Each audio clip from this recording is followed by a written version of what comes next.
이스라엘과 한국이 동시에 폭탄 발표를 하자 전 세계가 열광하고 있습니다. 이 도무지 끝날 것 같지 않던 러시아의 우크라이나 침략 전쟁을 이스라엘과 한국이 한 방에 정리해버린 것인데요. 세계 최강 IT 국가이자 세계에서 가장 똑똑한 민족으로 꼽히는 이스라엘과 한국이 이 기나긴 전쟁을 끝내기 위해 직접 나선 것입니다.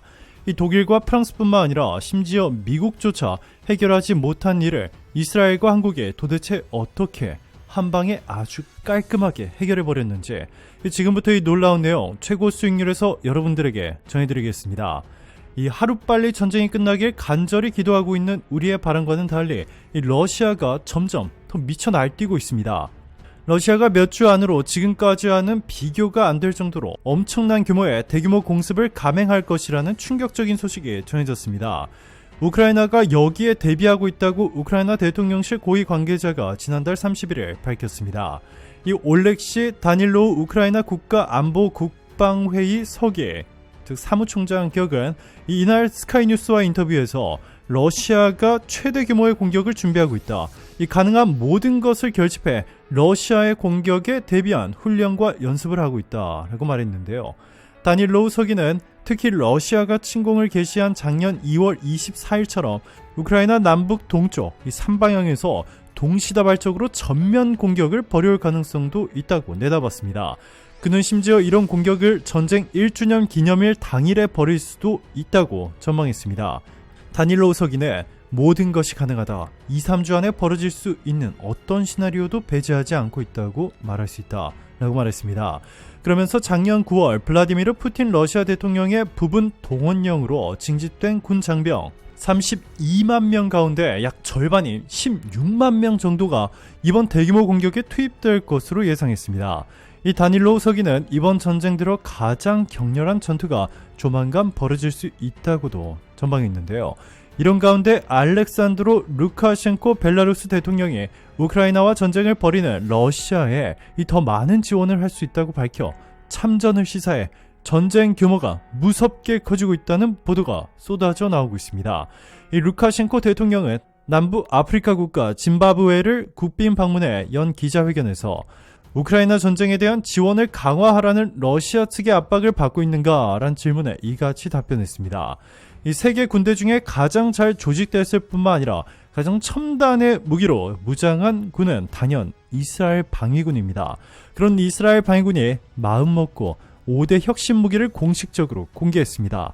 이 날아오는 대전차 미사일을 스스로 감지해 무력화시키는 방어 시스템, 이 적의 미사일 공격을 조기에 감지하는 모바일 레이더, 더 오래 잠수하고 소음은 대폭 줄인 잠수함, 이른바 강철 지붕이라고 불리는 아이언돔, 무인 정찰 차량 등에 바로 이스라엘 방위군이 내놓은 5대 혁신 무기입니다. 이 트로피는 이스라엘 국방부와 이스라엘 방산업체 라파엘이 공동 개발한 전차 방어 시스템입니다. 전차나 장갑차를 향해 날아오는 대전차 유도 미사일을 막는 무기 체계입니다.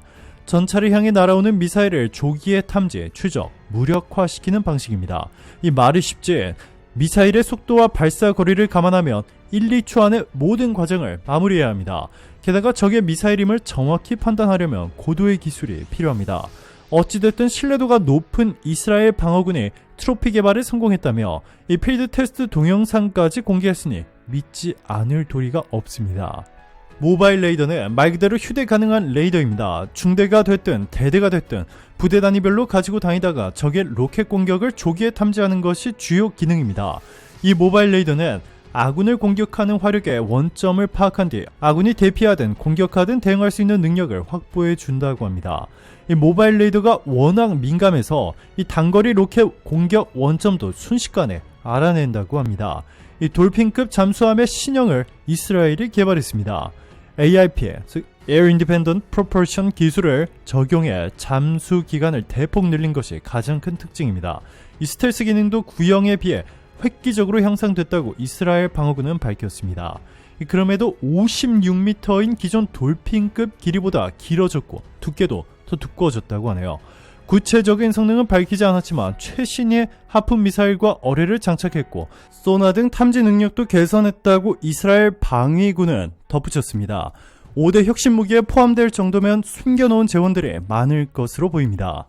아이언돔과 무인 정찰 차량도 이스라엘 방위군의 5대 혁신 무기에 이름을 올렸습니다. 아이언돔이야 우리 군도 사들이려 계획하고 있는 미사일 방어체계여서 우리나라에서도 유명합니다. 아이언돔이 적군의 미사일을 요격하는 비율은 80% 이상이라는 것이 정설입니다. 요즘 종종 무슬림 테러 조직의 소형 로켓 공격에 뚫린다는 보도도 있지만 적어도 미사일 방어 시스템의 강자는 아이언돔이라는데 이견이 없을 것입니다. 이스라엘 방위군은 무인 정찰 차량도 5대 혁신 무기로 꼽았는데 좀 의외입니다. 사실 이스라엘 방위군은 블로그에 5대 혁신 무기 중 1번으로 무인 정찰 차량을 올려놓기도 했습니다. 국경 정찰 중에 공격당하는 병력이 워낙 많다 보니까 그런 희생을 막기에는 제격인 무인 정찰 차량을 1번에 올리지 않았을까 생각됩니다. 장병이 타지 않는 무인 차량이야말로 전투에서 아군 희생을 제로로 만들 수 있으니 최고의 방위무기입니다. 자, 그런데 더 놀라운 것은 이스라엘이 공개한 이 최첨단 무기들, 아직 대부분의 나라들이 꿈조차 꾸지 못하고 있는 이 엄청난 첨단 무기들을 이스라엘은 약 10여 년 전에 공개했습니다. 그리고 지금은 이 5대 혁신 무기들보다 훨씬 더 성능이 업그레이드되어 비교할 수 없을 정도로 강력해졌는데요. 이 베냐민 네타냐후 이스라엘 총리는 러시아의 침략 전쟁에 맞선 우크라이나의 군사원조를 고려하고 있다고 31일 밝혔습니다. AP통신에 따르면 네타냐후 총리는 이날 방송된 CNN 인터뷰에서 우크라이나에 이스라엘의 적어도 방공 시스템 아이언돔을 비롯한 군사원조를 제공할 수 있는지에 대한 질문에 이를 분명히 살펴보고 있다라고 답했습니다. 네타냐후 총리는 적절한 시점과 적절한 상황이 있다는 걸 안다면서 그렇게 되면 나는 틀림없이 이를 고려할 것이라고 말했습니다. 이스라엘과 동시에 한국도 팔을 걷고 전면에 나섰습니다. 우크라이나에 대한 대규모 무기 지원으로 유럽의 전차 재고가 급속히 줄어들고 독일이 주력 전차 레오파르트2의 우크라이나 지원 과정에서 혼란스러운 행보를 보인 탓에 그 공백을 메울 대안으로 한국산 전차가 주목을 받고 있다는 분석이 쏟아져 나왔습니다.